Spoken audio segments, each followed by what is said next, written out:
ఓట్లు వేస్తే తెలుగుదేశం పార్టీ అధికారంలోకి వస్తే కరెంటు ఉచితంగా ఇవ్వటమే కాదు కాంగ్రెస్ పార్టీ ఇచ్చినట్టు మరిన్ని గంటలు ఎక్కువ ఇస్తాం, 12 గంటలు ఇస్తాం, పట్ట పగులే 12 గంటలు ఇస్తామంటున్నారు. నేను అంటున్నా చంద్రబాబు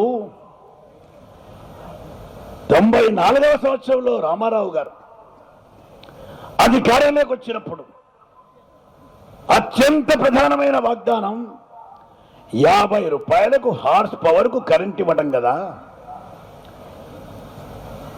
50 రూపాయలకు హార్స్ పవర్కు కరెంట్ ఇవ్వడం ఒకటైతే, 2 రూపాయల కిలో బియ్యం మరొకటైతే,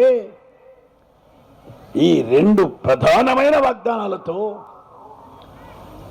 తెలుగుదేశం పార్టీ ఆ రోజు ఎన్టీ రామారావు గారి ఆధ్వర్యంలో అధికారంలోకి వస్తే వచ్చిన 9 మాసాలకే నీవు స్వంత మామనే దయ కూడా లేకుండా మామను వెన్ను పోటు పొడిచి కుర్చీ గద్దె దింపి నీవు అధికారంలోకి వచ్చావే. నువ్వు అధికారంలోకి వచ్చిన తర్వాత